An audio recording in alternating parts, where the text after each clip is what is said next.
Good morning, American literature students. Today is Thursday, May the 7th, and it is our final video for our e-learning experience for this school year.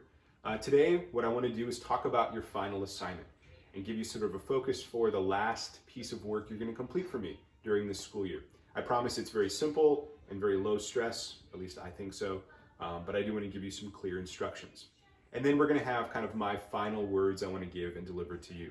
So let's talk about the reflection assignment. To kind of initiate this assignment, I want to use a quote from a book that we looked at the very beginning of the year, in fact, the first week of school. And it's a book called On Reading Well by Karen Swallow Prior. And her words and her ideas really set the focus for our course as a whole and the liturgy that we conducted every day when we came into class. This is what she says in her introduction. She says this: by reading widely, voraciously, and indiscriminately, I learned spiritual lessons I never learned in church or Sunday school, as well as emotional and intellectual lessons that I would never have encountered within the realm of my lived experience. Here's this part, I like this a lot. Most importantly, by reading about all kinds of characters created by all kinds of authors, I learned how to be the person God created me to be. So with that idea in mind, I'm going to take you to the reflection assignment. So in her book On Reading Well, Karen Swallow Prior gives us lots of reasons. I'm going to sneeze, of course, during the video recording. Totally fine. You're probably going to hear my kids at some point make some noise.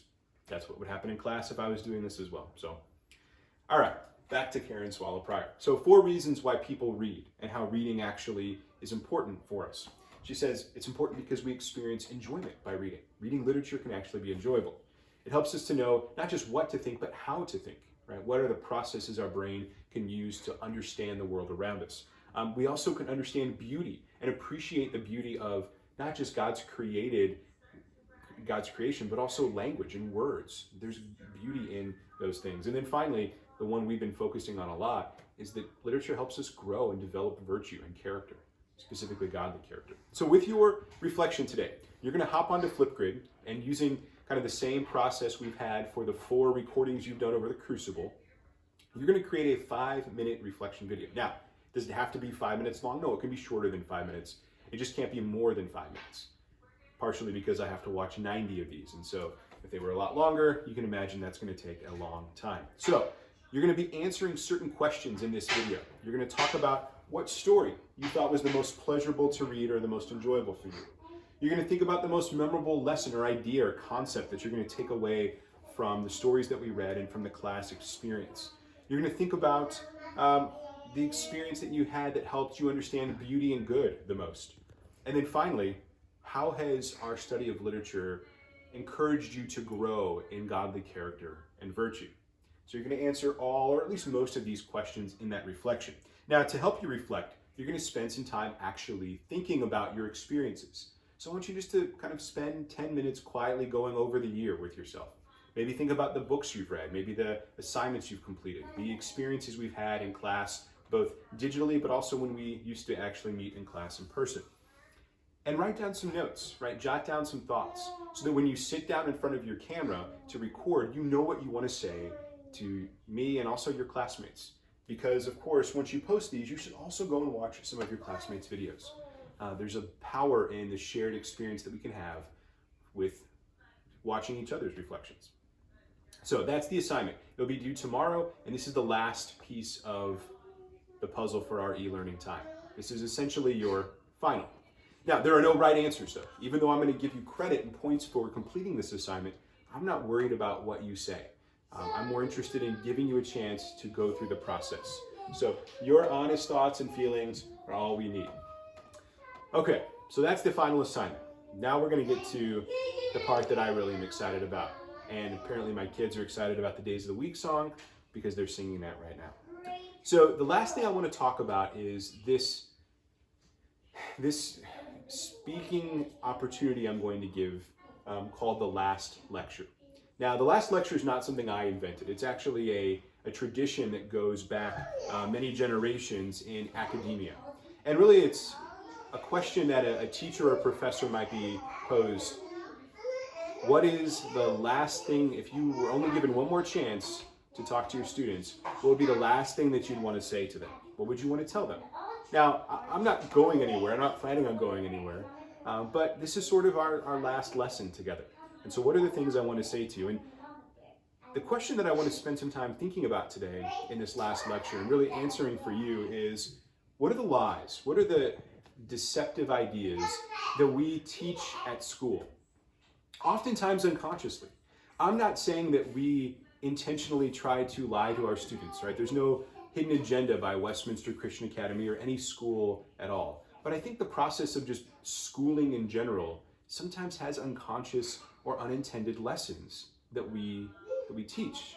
And I think that some of these lessons are lies. They're just not true, the fundamental core. So I want to address 3 of them today and try to replace those with truth. So on the left side, you'll see what I think is a lie. And then on the other side, the right side, you'll see what I think is the truth.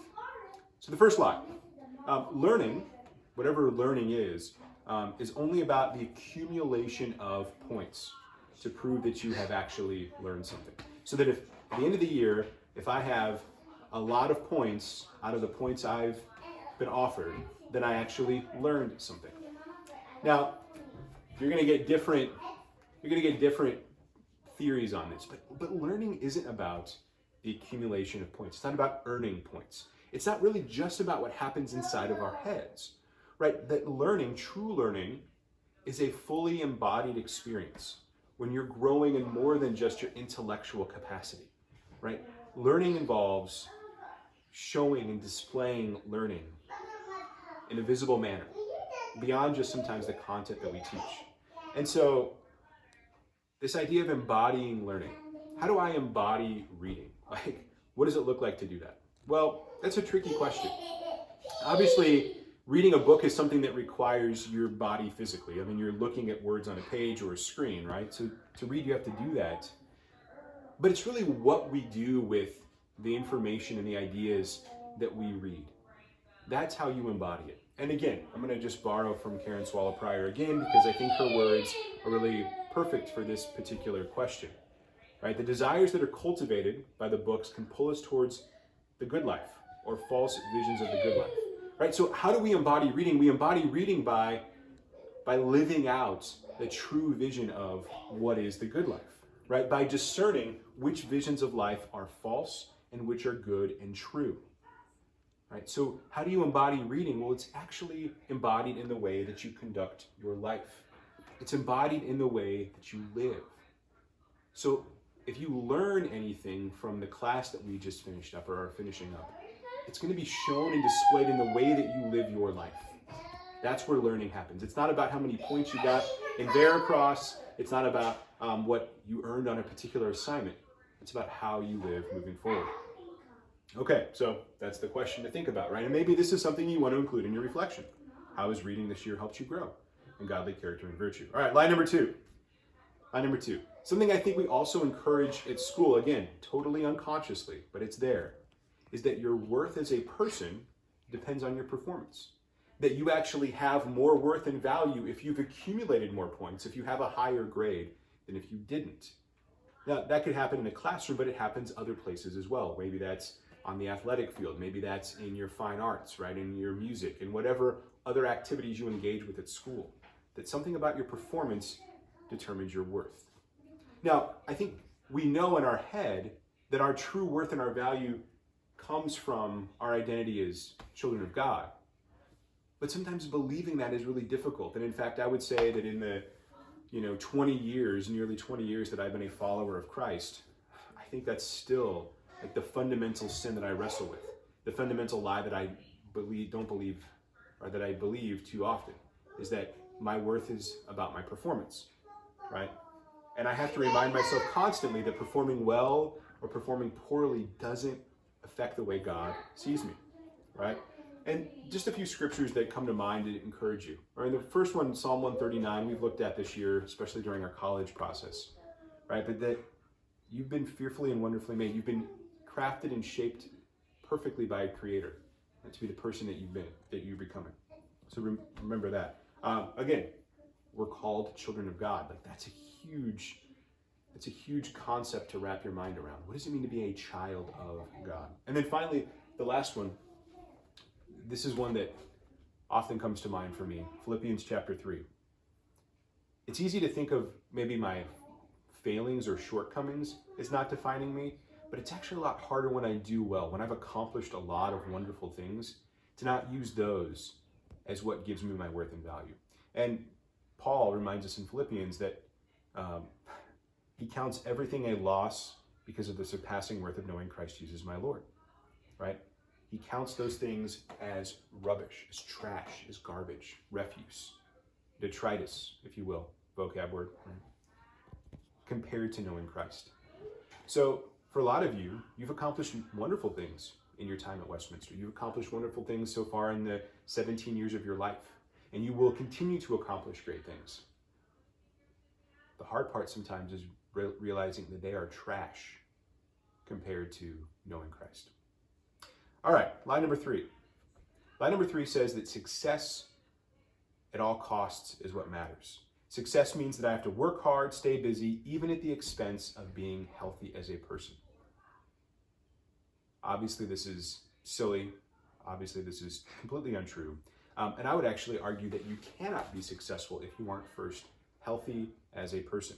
You have to have boundaries in your life. And you might think you're busy as a high school student, right? I probably thought I was pretty busy as a high school student.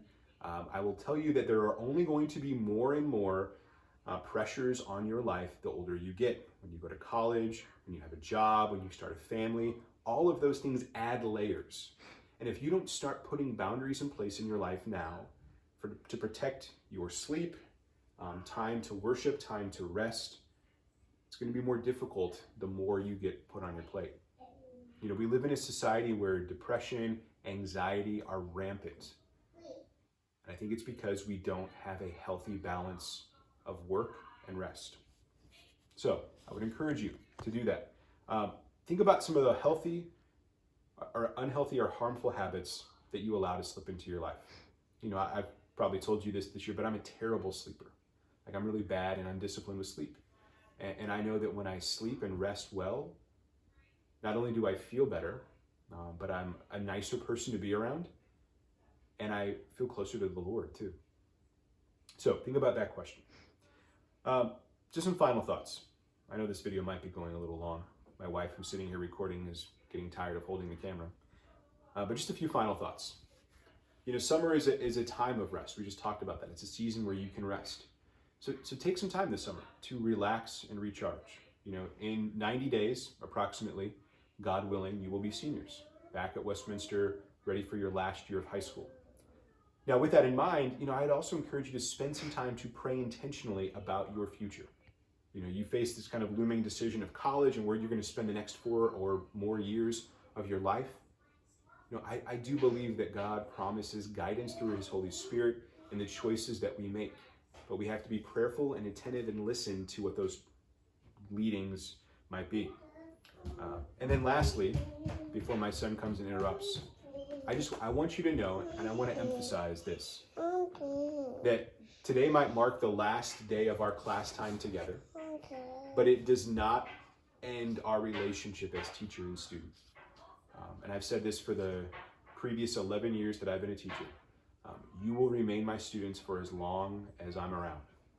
Just because you stop taking my class doesn't mean that I'm still not here to help you and serve you and just be there for you. So if you ever need anything, even a recommendation letter, help with a paper, anything, advice about life, I'm here. Okay? I'm not planning on going anywhere.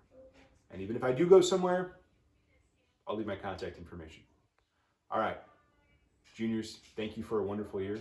I truly appreciate your flexibility, your attentiveness, and the relationships that we formed over the course of the last 10 months. I hope you have a great summer, and I'll see you again in the fall.